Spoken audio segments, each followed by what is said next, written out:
그다음에 이제 북한 체제, 이제 오늘의 그 주제인 내구성은 이제 북한 체제가 무너지지 않는 이유가 많이 있겠지만 가장 큰 이유는 역시 북중 경협이라고 생각합니다. 뭐 자세한 거는 오늘 오후에 또 중국 전문가들이 오시니까 제가 말씀은 자세하게 안 드리겠지만, 여기 보시면 이제 2010년, 11년부터 이제 굉장히 그 북한과 중국과의 무역이 이제 급증을 하게 되고 상대적으로 이제 남북 기업은 이제 감소된 이런 추세고, 그런데 이제 이것도 아까 이제 우리 정성장 박사께서도 말씀했지만 여러 가지 이제 북한 핵 문제 때문에 이것이 어느 정도 한계는 거의 이제 다다른 것 같아요. 그리고 문제는 북한이 중국에다가 내다 파는 것 자체가 극히 제한되어 있습니다. 지금 이제 대표적인 것이 무연탄인데, 무연탄은 이제 전략 제품으로서 그것이 북한의 산업에 또 도움이 돼야 된다 이런 것을 그냥 쉽게 뭐 한국식 표현을 밀어내기 수출을 하다 보니까 결국에는 그 잠식되지 않는가, 경제 이제 잠재력이. 그리고 또 문제는 이러한, 예를 들어서 북한에서 무연탄을 중국에다 수출을 하려면 이제 그걸 담당하는 회사들이 있는데 그런 것들은 거의 최고 권력자들이 갖고 있습니다. 뭐 김정일 일가라든가 군이라든가 뭐 당에서도 아주 특수한 지위에 있는 사람들, 그런 사람들이 자체 회사를 만들고 착복을 하다 보니까 그 돈이 결국 주민에게 잘 돌아가지 않는.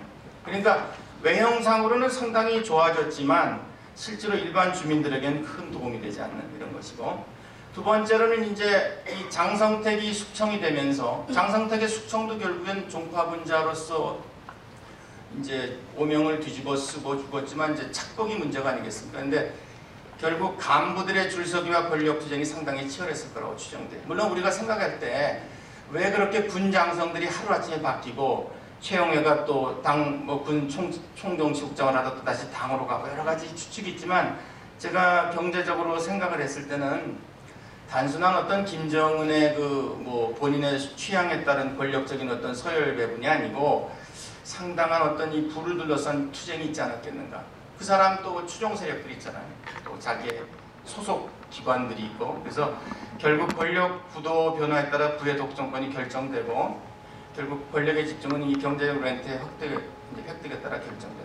경제적 렌트라는 우리가 잘 아는 것처럼 이제 그 공급이 비탄력적일 때, 뭐 예를 들어서 박찬호 선수가 야구 선수가 안 됐으면 뭐 돈 얼마 벌겠어. 그 차액이 결국 렌트인데, 여기서의 그 경제적 렌트라는 건 순전히 국가의 그 힘, 독점으로 얻는 그런 것이거든요. 그래서 군당, 내각 등에서 이제 누가 더 김정은에게 잘 보이는가에 따라서 결국 렌트 추구 경쟁이 가열되고, 이것은 이제 경제학에서 말하는 이제 그룹 렌트 쉐어링, 일종의 우리가 게임 이론으로서 분석을 할 수 있는, 이렇게 볼 수 있겠습니다. 따라서 김정은 정권의 어떤 개혁과 개방도 본인의 의지라고 저는 보기보다는 제 개인적인 생각에는 이 파업 엘리트들의 부의 분배와 상당한 밀접한 관련이 있다고 생각을 해요. 그러니까 예를 들어서 금강산 이 관광에 대해서 이제 그걸 담당하고 있는 회사나 그룹들은 거기에 목을 맬 수밖에 없고, 또 그것보다는 뭐 남포라든가 지역적으로 이런 것들이 상당히 관련되어 있을 거라고 봅니다.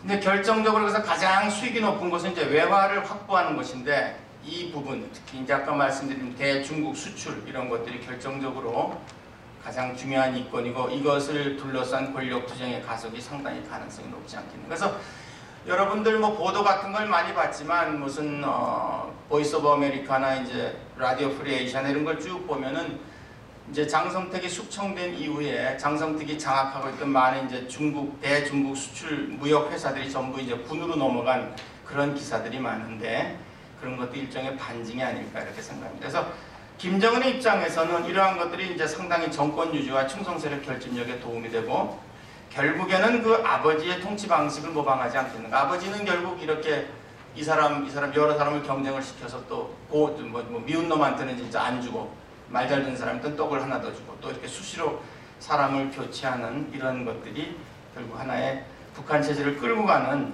내구성이라고 볼 수 있겠고, 그 다음에